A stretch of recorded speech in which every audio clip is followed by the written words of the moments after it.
I'm Tesla, and this is Magically Mindful. Here I share my journey of growth and what it means to live authentically through life's polarity, the messy and the magical, the highs and the lows, and everything in between.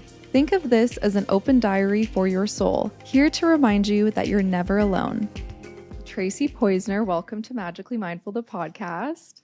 Thank you so much. This is really fun. Thanks for Yeah, having me. I'm super excited.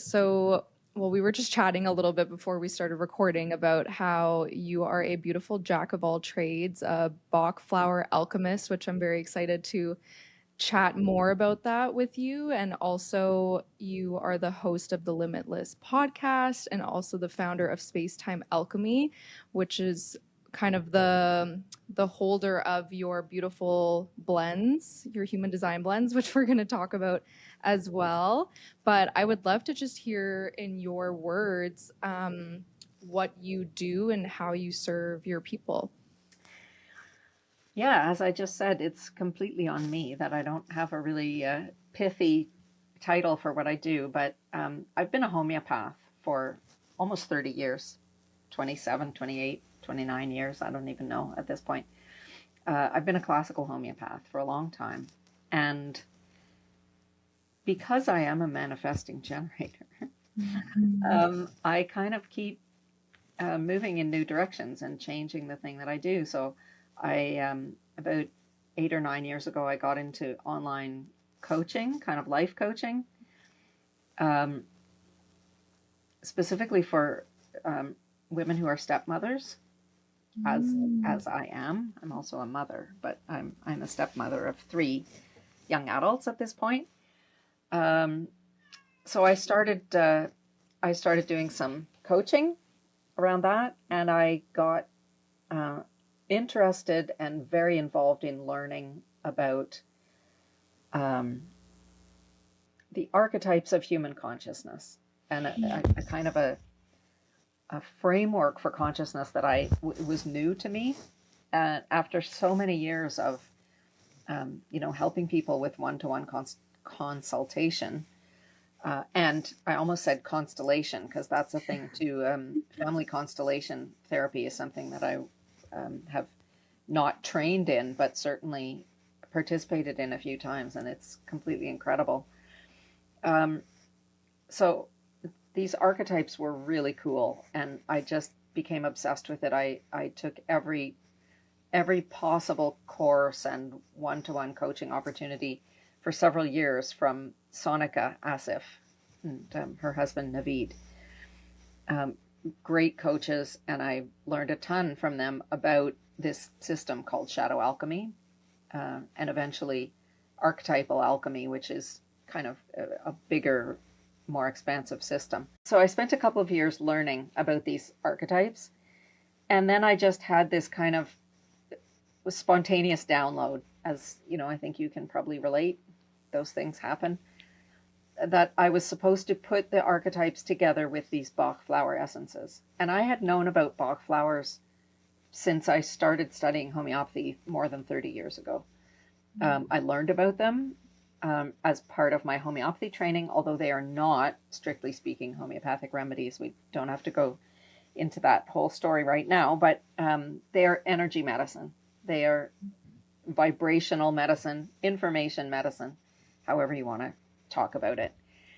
Um, so hearing this message, like, yeah, archetypes and Bach flowers, it surprised me because I was like not especially enamored of them. I didn't, they're always felt like kind of beginner medicine, beginner energy medicine. So for householders, it wasn't really a serious, deep, something worthy of a lot of study. But at first I thought, well, maybe this is like an entry level thing. I'm going to do this exercise with Bach flowers and then I'll expand it into homeopathy. But that's not what happened, because the Bach flowers are the ideal, absolutely tailor-made energy medicine for this system. They're just perfect in every possible way, like even numerologically. So I I didn't really know what I was doing, but I little by little figured out how to do this, how to align these archetypes and create a system around this. And I was using it in my practice. I was seeing clients one to one. I was doing group containers. I was teaching other people how to do it. And I had an opportunity to go to New York and be involved in a 3-day sort of mastermind kind of situation. It was like a networking conference, I guess you could call it, for entrepreneurs from all over the place. So I was in a room with, 50 other people for 3 days trying to network meaningfully in some way. And one of the things that I knew about everyone, because we had all offered this information along with our bio, the woman who was running the thing had asked, like, what's your human design? What's your Enneagram? What's your Myers-Briggs? What's your sun sign in astrology? What are your hobbies? We had all this kind of random information about each other. And my intention was to find all the other manifesting generators and say, oh, let's take a selfie together, or some, one of those kind of typical things that you do at events like that. But it didn't happen like that. What happened was I was sitting there through other circumstances.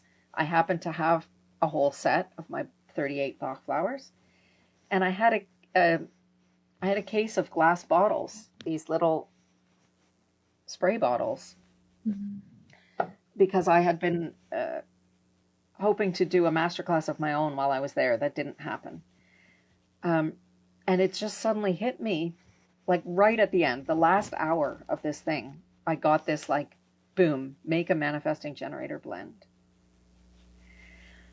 So I jumped online because at that point, I didn't know about manifesting generators. I knew that I was one. I've had my chart read a couple of times by different people, but I had not studied human design.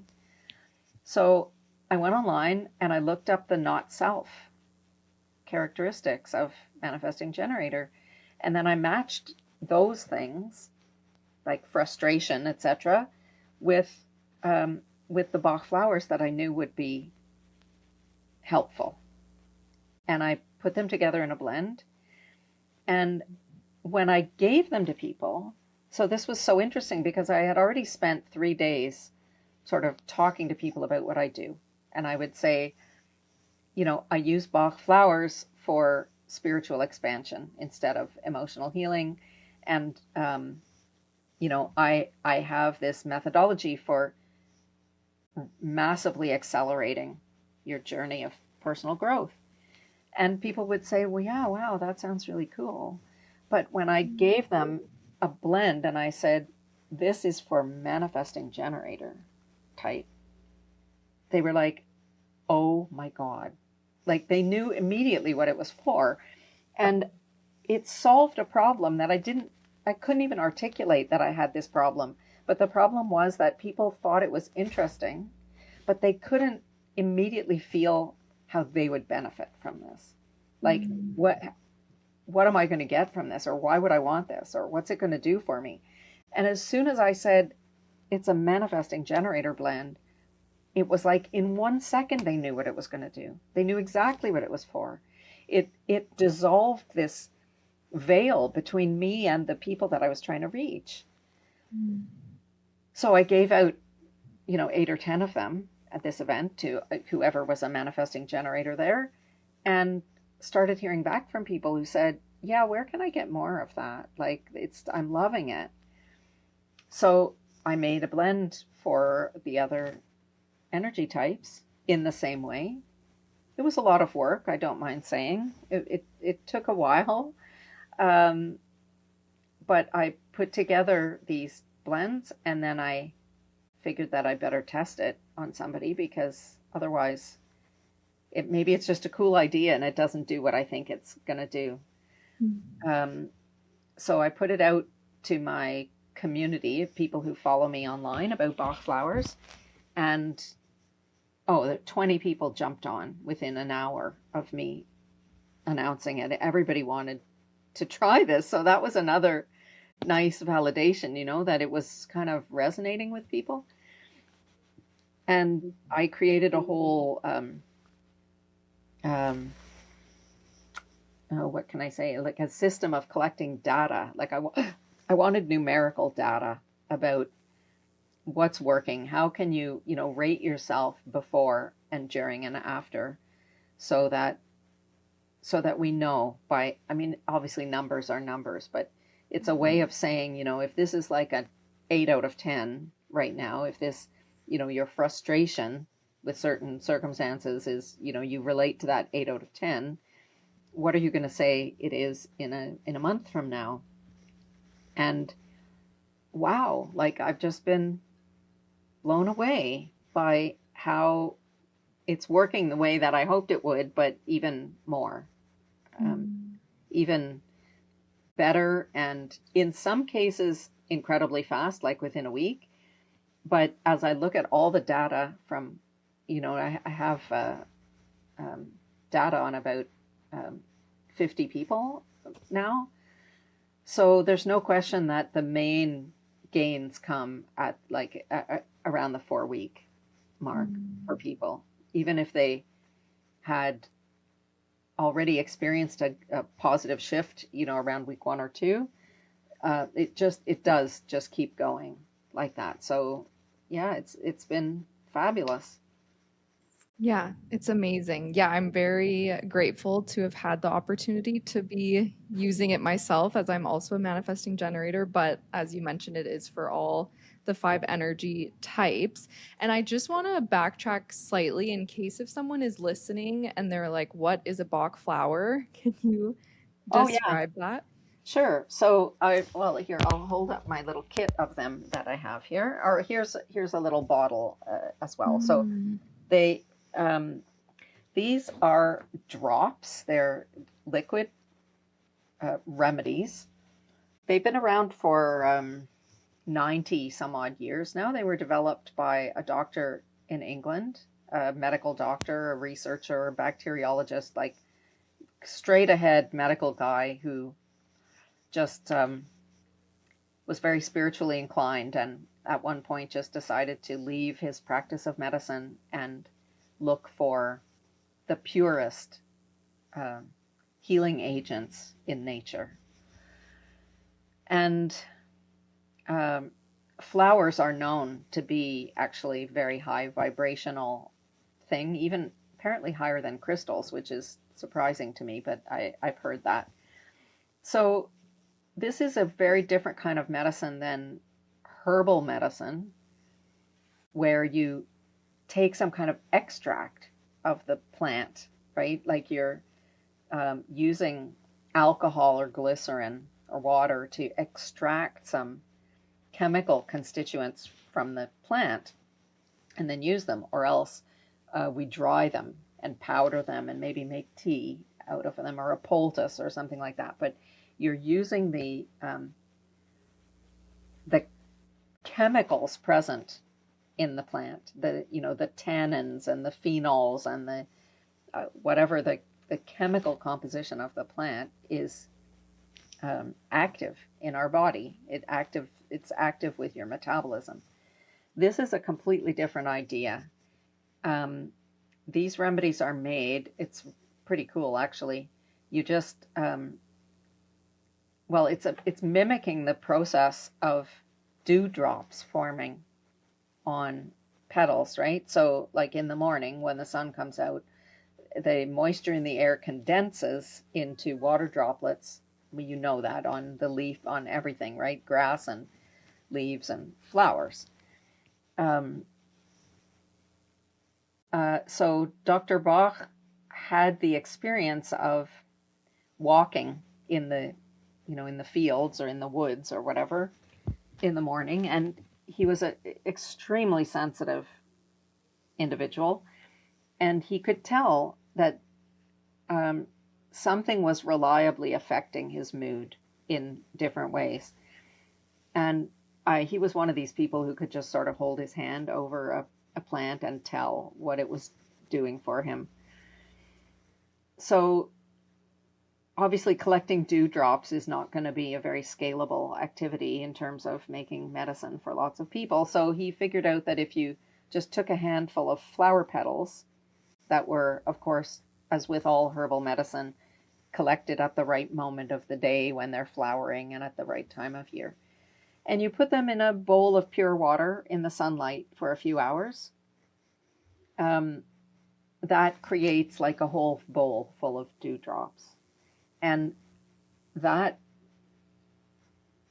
makes the somehow the transfer of information, the healing information comes from the plant into the water. And we don't need, I kind of liken it to the information in a book is not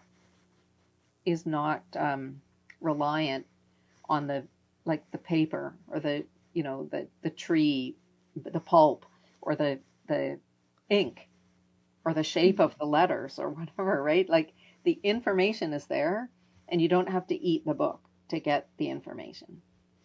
So likewise, we don't need the fibers and the chlorophyll and the all of those chemicals, the tannins and the phenols and the lignans, and those are not required.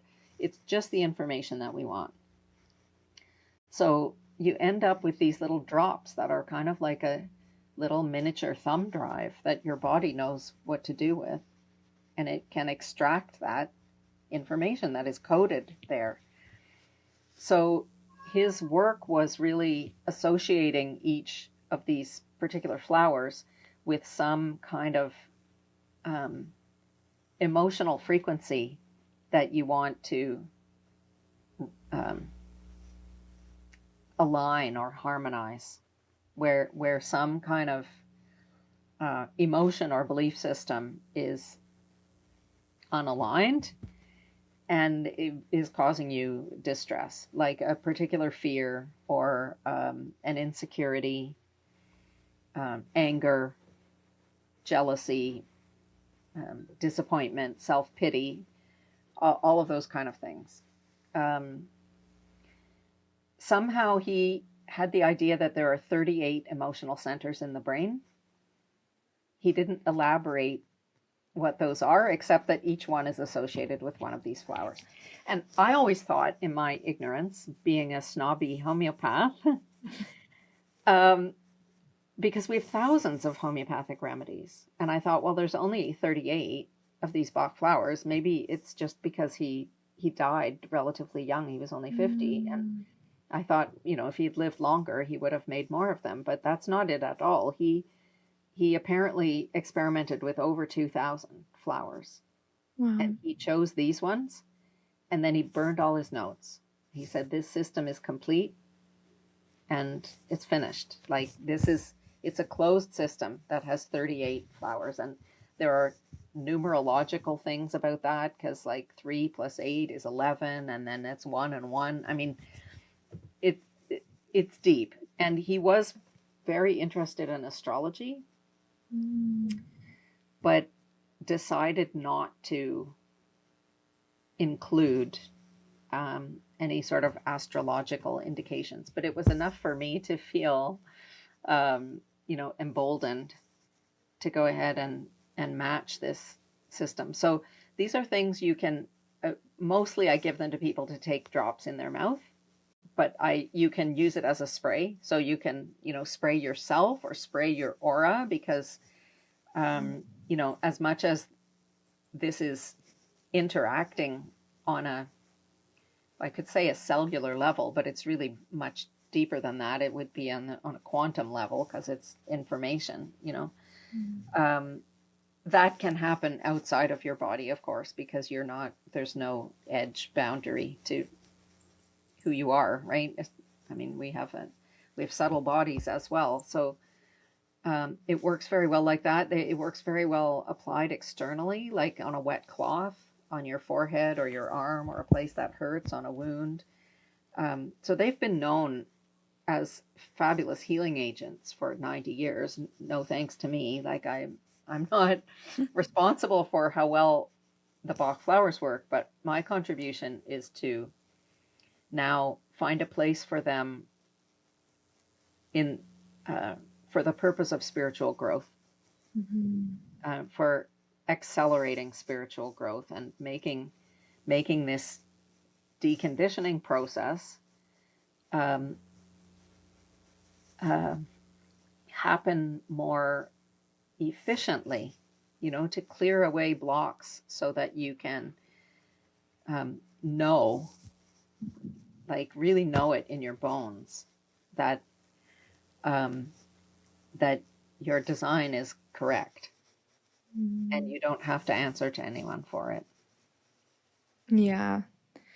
Yeah, it reminds me of we had a little bit of a conversation about that, just the whole deconditioning process. And I'm curious to know your personal experience with that once, I guess, maybe human design came into your life, like the differences and what you experienced and have observed so far.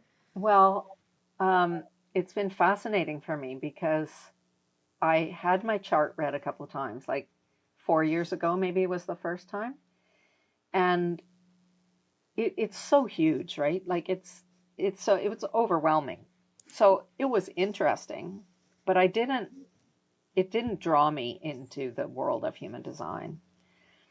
Um, One really interesting thing is that I have the left angle cross of limitation.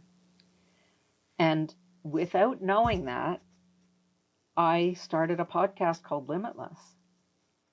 Like Yeah. that was way before I knew that, or I guess, I mean, I maybe someone had brought it to my attention, but it never stuck. It wasn't until I started doing this and Mm. really looked at my chart closely and I was like, are you kidding? Like that's impossible. Um, but knowing my human design has been a really liberating thing for me. Most specifically around um, this idea of like changing paths all the time, like changing to something new all the time. And I mean, my first career was as a classical musician. I played in symphony orchestra for 25 years. And while I was doing that, I started learning homeopathy and then I became a practitioner and eventually gave up my orchestra job to do homeopathy full time. Um, and while I was doing homeopathy, um, I learned about um, family constellations. I didn't become a practitioner, but I might have done. I learned Touch for Health, which is like an elaborate muscle testing system, and I brought that into my practice. Um, and then I went online and I became a life coach for stepmoms.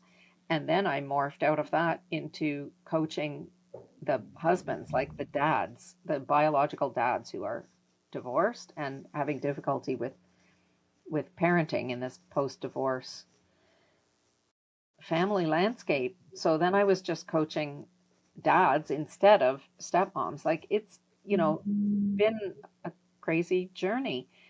And from there, I went into, doing all this archetypal stuff and with the Bach Flowers. And then boom, now I'm in the world of human design where like that just happened in the course of 5 seconds that human design like came into my life. It literally, like bolt of lightning, like really, that's the only feeling I can describe. So, um, the idea of changing what I'm doing so often, um, it sort of gave me permission to just lighten up about that and say, this is how it's going to be.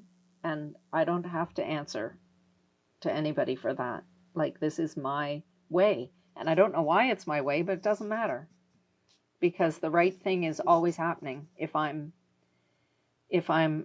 um, listening to my sacral authority. I just move when it's time to move, and um, and I already knew that because that's 100% consistent with what I know from um, learning about the archetypes and consciousness, and specifically about dark consciousness, where you know nothing is supposed to make sense anymore, and you're just supposed to follow your taste, which is very similar to talking about, sacral authority. It's just follow your taste, and that's all that actually matters.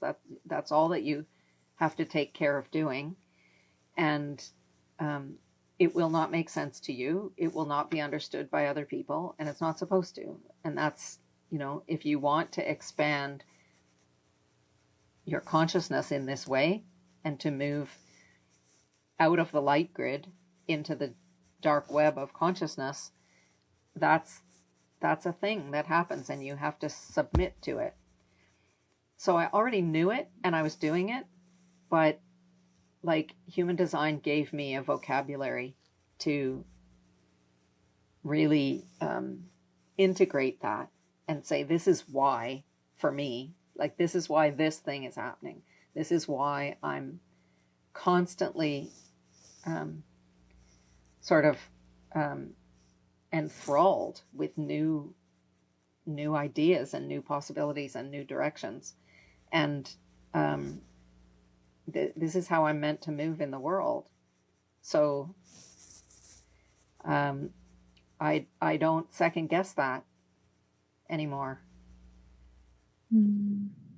Yeah, that's so incredibly beautiful.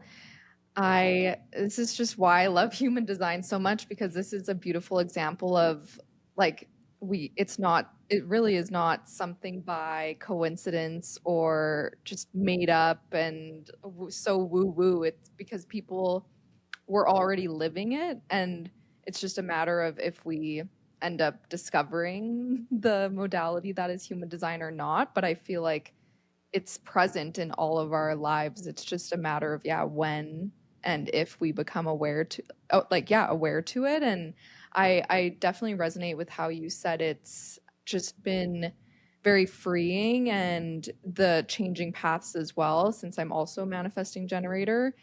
And it's very interesting too, just in a world that wants us to go down one path, but as an MG, it's like goes against everything in the way that we are. So Yeah. I think it's incredible just to hear about your journey and how it brought you to where you are now. Sometimes I have fun just like drawing the backwards line from like where I am and what crazy doorways I went through. Like if that hadn't happened, I wouldn't have, like the whole trip that I made to New York, and I was 3 times in New York last year, actually, for the first time in 40 years. I live in Canada. Well, you do too, but I live a little north of Toronto. And I just kept getting drawn to New York. So, I heard that this thing was happening in New York. So already there's something firing, and like, what is New York to me? I have no idea, but there's some kind of energy there. And it's so interesting because the third time I went, I remember getting off the bus, like at, right in the middle of town, like near Grand Central or whatever, and just saying, I love to be here, which is so weird because I live in the country now. Like I left my city to live in the middle of nowhere. Like I'm in the middle of 14 acres. There's no neighbors. It's just bush all around me, and I love it here. I love to be here. And then I go to Manhattan, of all places, and the feeling that overcame me is like, I feel good here. I love it here. And like, of all the weird things, I mean, American politics and the big, dirty, like polluted city or whatever, like, how is it possible that I feel good there? But somehow something was drawing me to that place. And it was like a ridiculous investment to go to this thing. And it was like, I don't know why I'm supposed to be there, but I'm going. And I think I can say now that I only went there so that this could happen, this human design connection to the Bach Flowers, because I needed to be sitting in a room with a lot of people who were manifesting generators, and I needed to have a kit of flowers and a case of empty bottles which I was just kind of obsessing, like, how am I going to get rid of these bottles so that I don't have to take them back on the plane? I'm not taking $12 of glass bottles, on an airplane to Toronto, but I also don't want to throw them into a garbage can. And like the stupid frugal nature of my mind, like I was just obsessing about how to get rid of these bottles. Where could I drop them off? Who's going to use them? And then all of a sudden it was like it fully formed idea just came to me, and I had people to give them to. And that was the start of a complete pivot of my entire business. That was so meant to be. Like, this is so perfect. Um, it's perfect because it works. It's perfect because it gives me a way to bring this system, this Bach Flower alchemy system, into the world um, without either. I mean, I thought I was just going to have to teach a lot of other people how to do it, because what's the way of propagating this? Like, am I going to write a book about it?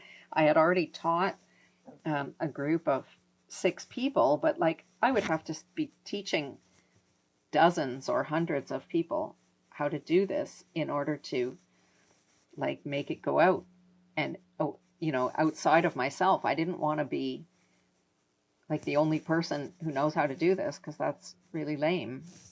It's not supposed to be about me. But now that I have these blends and I know that they work like so effectively, I can impact people who I don't know. I don't have to have a consultation with them. I don't need to, just knowing somebody's human design, just knowing their energy type, means that this blend that I created for that energy type is going to be impactful for them in some way, which will depend on them and not on me and what I know about them. So I don't know, it's just perfect. And I really think this is, I would be glad if it brings more people to human design, that people who stumble on this and say, okay, what's my human design? Go and find it out, you know. It certainly has brought people from my Bach Flower world to human design, because they had to go and get their type in order to be able to do this and try it. And for people who are fans of human design, there's this well-tested system of energy medicine that can drastically accelerate your experience of deconditioning. And I think for those of us who are on some kind of spiritual growth journey, we're confronted with the time constraint of, a limited lifetime to experience this kind of transcendence of the self, whatever that means for us. And I'm really, just the other day, I was having a great conversation with someone, and it really came clear to me that self-transcendence is deconditioning. It's getting over yourself, right? Like getting to your real self, which is not all the conditioned ideas and limitations and belief patterns that you have. It's who you actually are, that only you can be. And without reference to what anyone else thinks about that, without reference to any kind of measurement or standards or whatever. It's just the pure you that you would be if nothing mattered. And that's what we're all trying to get at. And why not, chip away at that as efficiently as possible in the limited years that we have to do it. Yeah. And that's what I love so much about the blend, is that like the way that I've been using it is the spray, but it's like, it's just so cool to have this tangible like thing that I can hold and have, because I think like you mentioned before, when you first had your chart read, you know, you said it was overwhelming, it didn't quite draw you into the world, and I'm sure lots of other people have that similar experience. And so I think using this, whether or not someone's curious about their human design, even just wanting to chip away and feel better about themselves, and like if it's self-love or just acceptance, understanding, all of that, like I think this is such a gentle but powerful way to invite that in without even having to give it so much thought or even research, you know what I mean? Because Yeah. it's like, it's just the magic of how that flower essence, the Bach flower, how you connected that with the not self of each energy type. Like it's incredible. It is. It was perfect. I, I mean, without going too much into Bach flowers, like this is, they have very, very minimal indications of how to use them. From Dr. Bach, there's like maybe 2 sentences about each flower. It's so minimal compared to homeopathy, where there's like a, enormous chapter of an encyclopedia for every remedy. Um, and the way people have developed them, I mean, the idea is that there's the remedy is addressing some kind of block between you and your higher self, or you and your, maybe you and your soul or your spirit, or whatever we want to, your higher guidance. I mean, it's a very spiritual thing. He talks about that, but it's basically, that there's some kind of block, and if the block wasn't there, you would be streaming this higher guidance without any impediment, and that the remedy somehow aligns your frequency such that you can stream this information again. You can hear your higher self talking to you instead of shadow voices that are always talking smack to you about yourself. You can't do this. This is too much for you. People are going to laugh at you. What if you fail? Here you go again, right? Like it's all of that negative self-talk. And your let's say your higher guidance is always saying, lighten up, go for it. What's the worst thing that could happen? You can do this. Or so what's the worst thing? So it won't go. You'll try again, right? Like, so they people have put together over the years, over the 90 years or so since the 1930s when these came to be originally. It's like there's the negative patterns and the positive qualities of each flower. So when I say the flower, I'm referring to the person who would benefit from the flower, but we talk about the remedies as having these kind of personalities. So there's always the negative patterns associated with the flower and the positive qualities that we're trying to bring in. And so, like, that's exactly archetypally the same story, the same structure as human design, that we have these not self characteristics, and the strengths of each type, like the gifts. You have these gifts, and you have your not self experience of not being able to use them freely. Right. Yeah. And you just reminded me, I meant to ask, like, how have you found using the blend Oh in your God. experience? Yeah, it just continues to be huge. So I I'll be honest, um I didn't do the experience on myself with the manifesting generator blend the way that I had other people do it. Because I do a lot of muscle testing for myself. So even these blends were created partly through muscle testing, partly because I would choose, like, which are all the flowers that address these not self characteristics, and then I muscle tested to know which ones actually belong. And so I muscle test for myself all the time.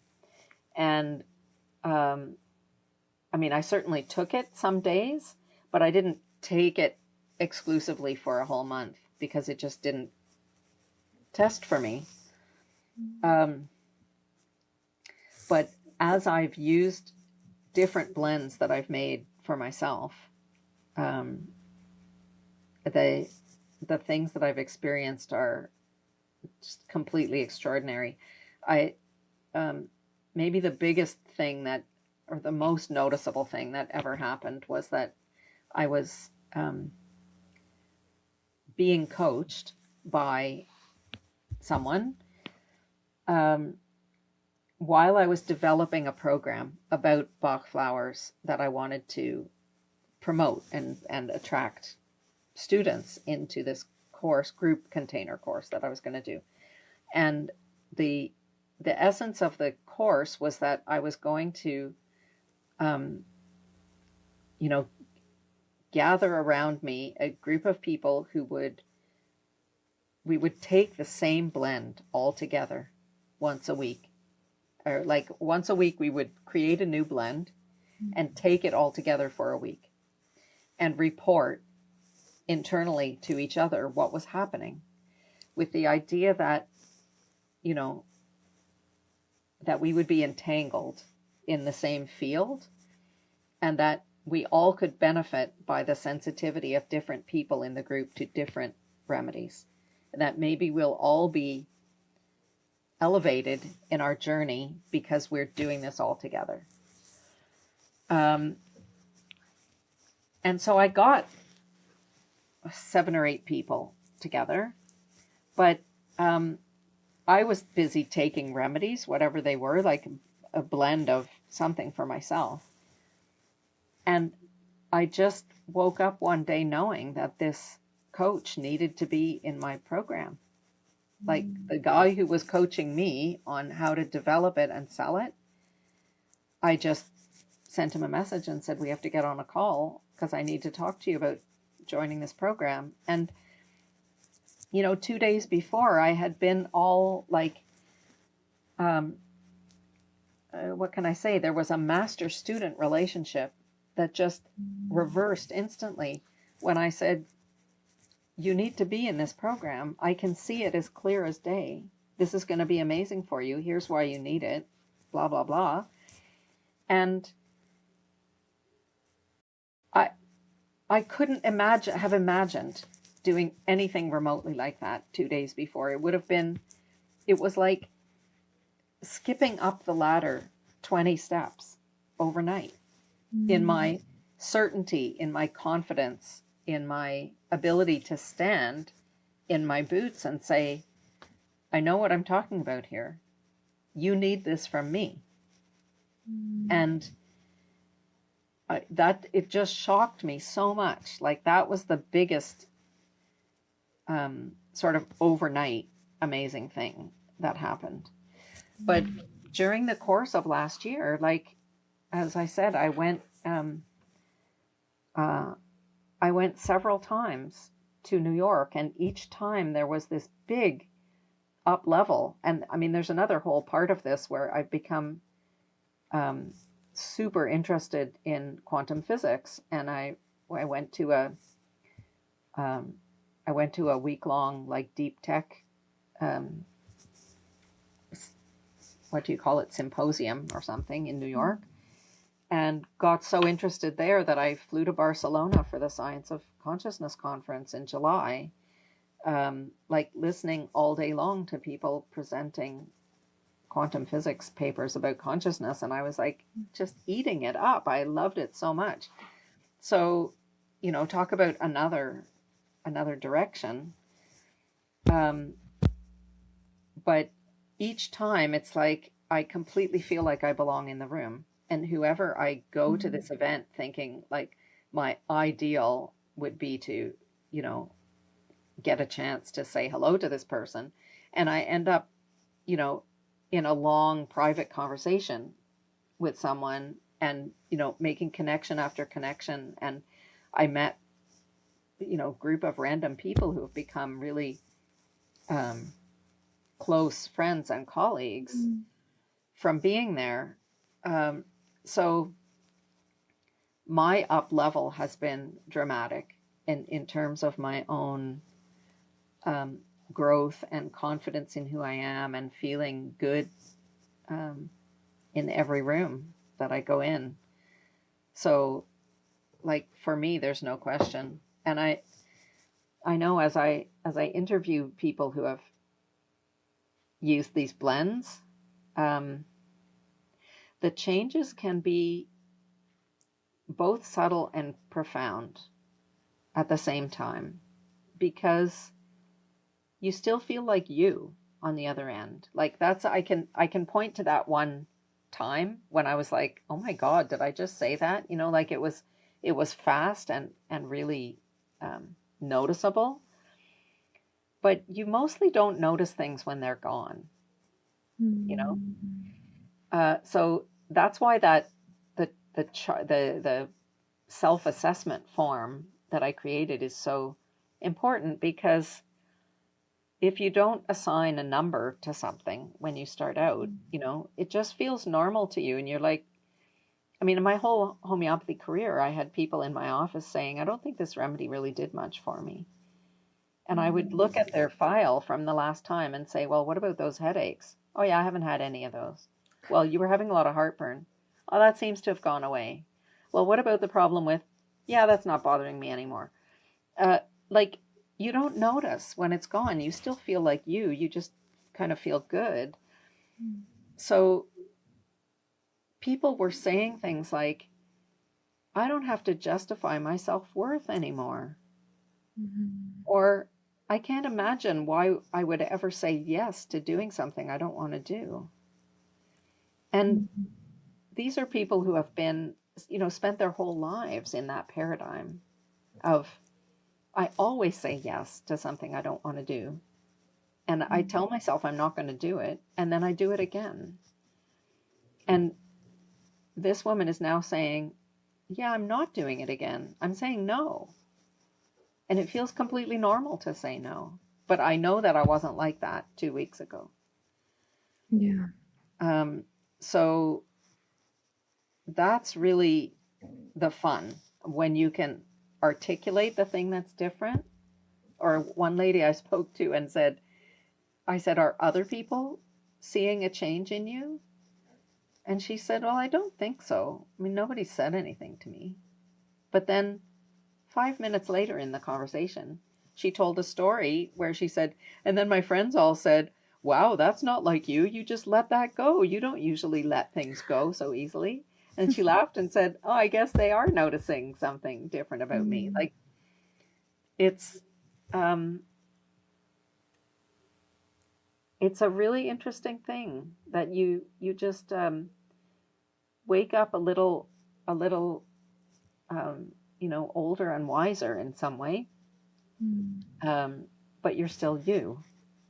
You just know something that the old you didn't know. Yeah, it's like remembering Yeah, your blueprint, and like how you spoke to this earlier of who you are without all of the layers and all of the projections or conditioning. And then it's just, and that's what's so cool about working with this essence too, with it bringing that in, because it's like you're not becoming someone else, you're just returning to who you were always meant to be. yeah. And you say, like, well, how can some spray do that? Like, it doesn't make any sense, you know? But, well, how do the neutrinos pass through your body and do all this programming? I mean, it's a level of um, physics, I guess, um, that we're not yet completely comfortable talking about in ordinary everyday language. But as I said, if you know, if you had given a thumb drive to somebody 50 years ago, there's no technology to receive it. There's no way to extract whatever is in it. But it doesn't mean there's nothing in it. But unless you have a computer with the right shape of receiver that's connected to something, it's completely useless. There's no way that you can um, believe or verify that this information is there, that there's a movie on this thumb drive Mm.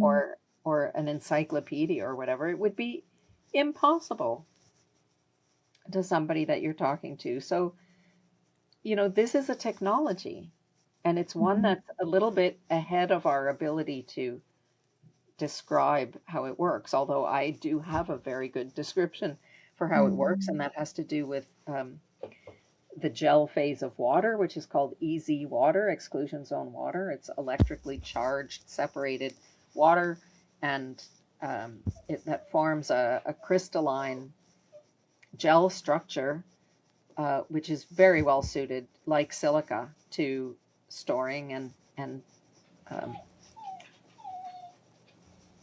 delivering information, transmitting information. So, your computer, your telephone. I mean, these are being run like the important part, the information part is like on a grain of sand. It's actual beach sand running your Mhm. computer. They have to make it big enough to fit in your hand, right? We used to, at one point, there were those like nano iPods or whatever. You could make it very Yeah. small, but our fingers are hundreds of times bigger than how we could manipulate something the actual size of where the information is. Most of it is just a contain like a thumb sized container to help Mm. us be able to use it. Yeah, we're just a little bit ahead of our languaging around how something like this works. But um, I was looking outside today, so we had a gorgeous snowfall, but the kind that you don't get very often, where every snowflake you can like the snowflakes are sitting gently on top of each other, and you can see the shape, when you have a snowflake on your black glove or something, and you can see the Mm. perfect shape of all of them. And, I was reminded that every single snowflake is different. Mhm. And we can't wrap our heads around that. How can that be possible? There are trillions and trillions of them just in my driveway. Yeah. How can that be true? Well, everybody's DNA is different. And, Mhm. um,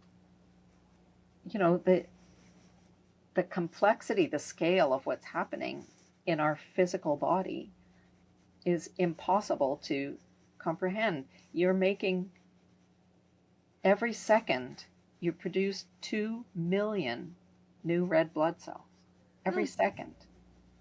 Ooh, 2 million every second. I Like, didn't know that. how is it possible?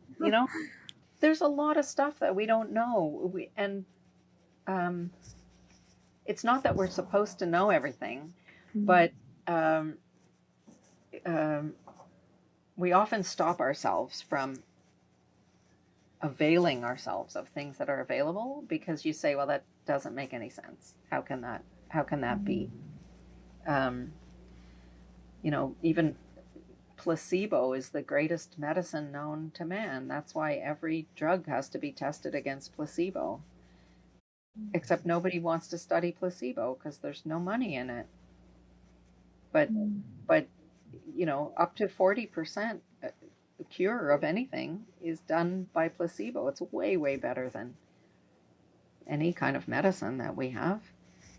So um, it's delightful to be able to explore this realm and to look at things that look like magic to us.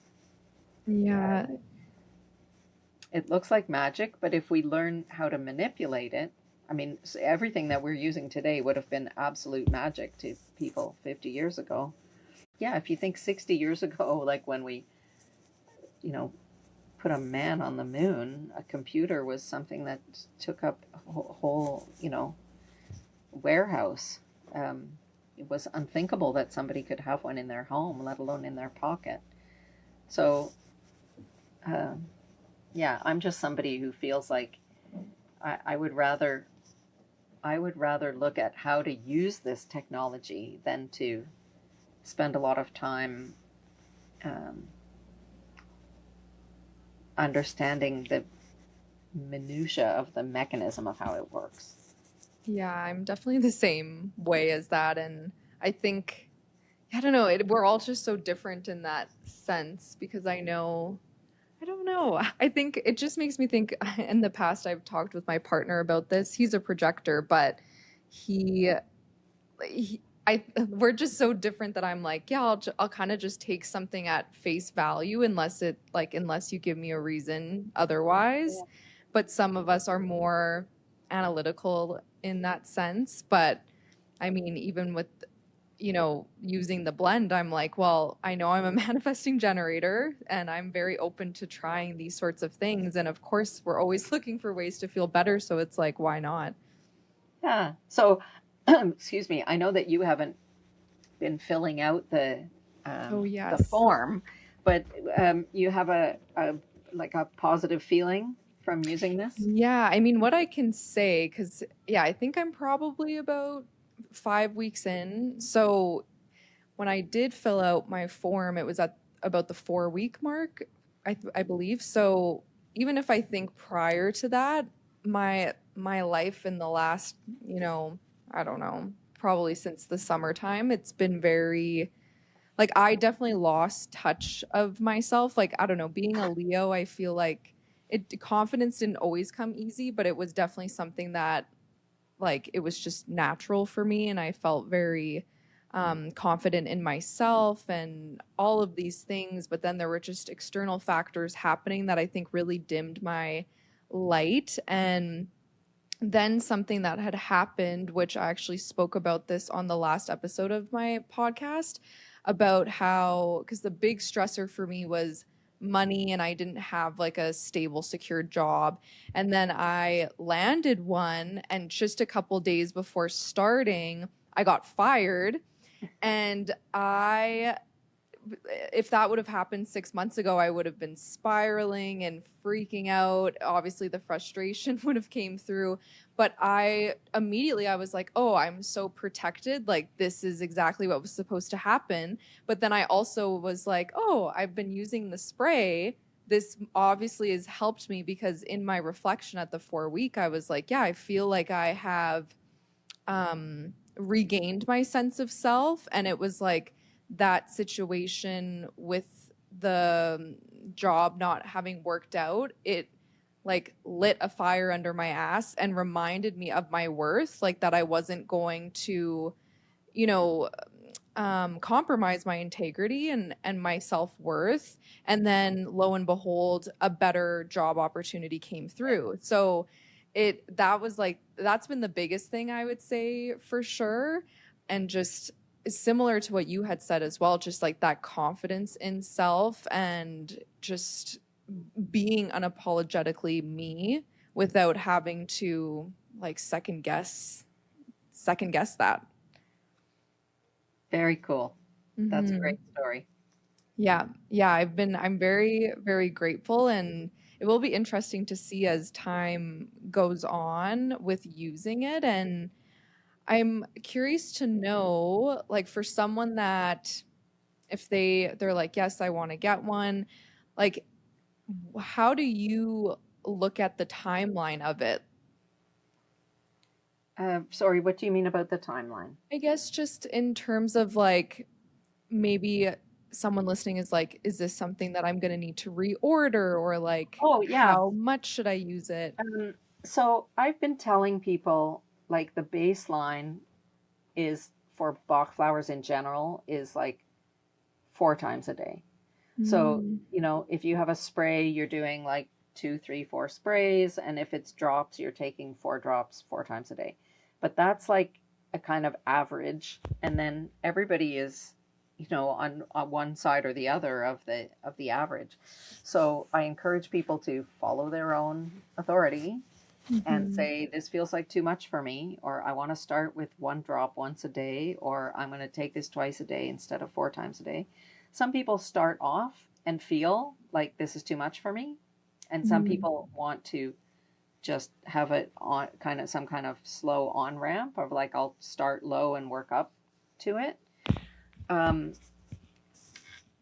generally 4 to 6 weeks seems like a good period of time to get the benefit, whatever it's supposed to be. So there are people who respond really early, and there are people who need the whole 4 or 5 weeks to, to notice something happening or to get the maximum benefit. And I can tell you for sure that as I'm looking at the data now and crunching all the data with ChatGPT, very clearly the highest numbers are coming from people who stayed on for 4 to 6 weeks. Like the 75-80% improvement is in the 4 week people. There were lots of people who had 30, 40, 50% improvement in a week, but they would continue if they kept going. And it might be something that you might reorder once, but it's not meant to be that you keep taking it for the rest of your life.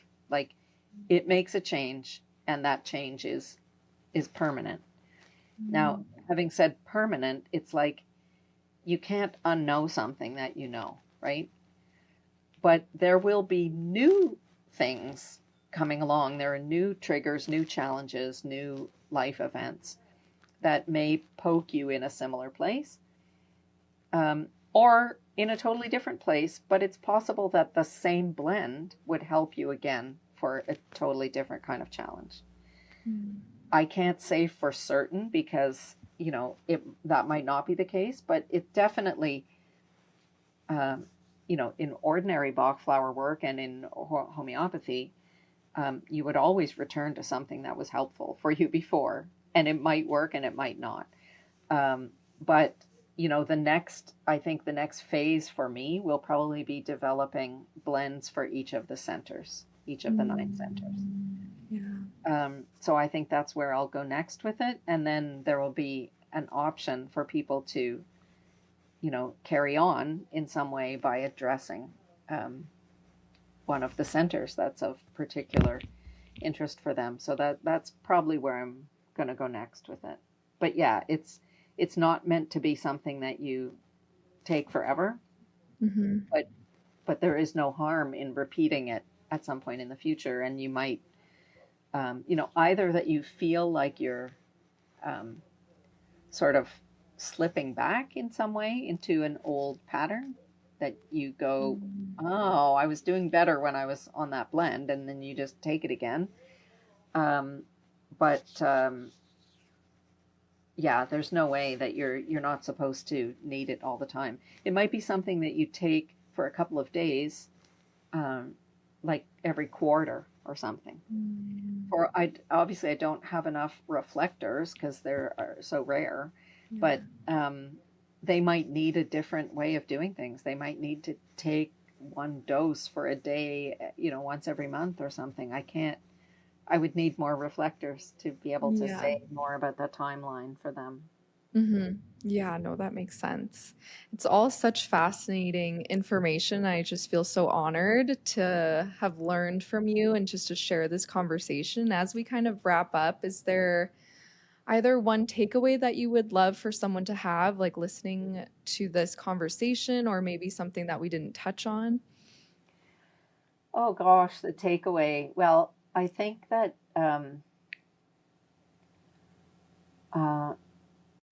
it seems to be like personal growth, spiritual growth is an innate human drive.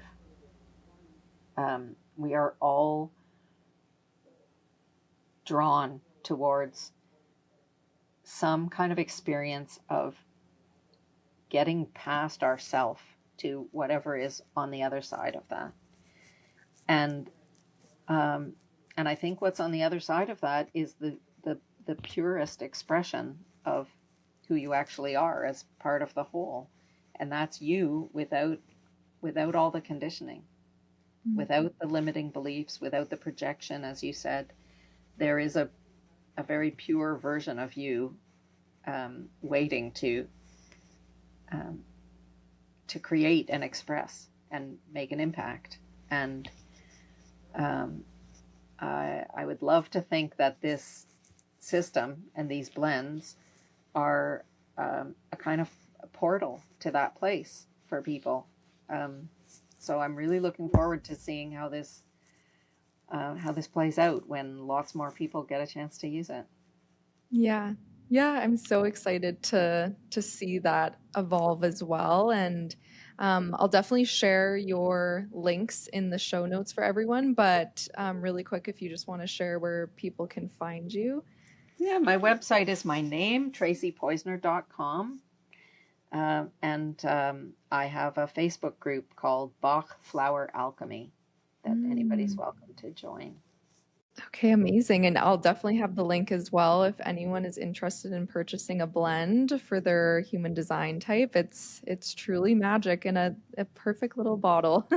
Great. Thank you so much, Tesla. This was really fun. Yes, thank you. It was such a pleasure.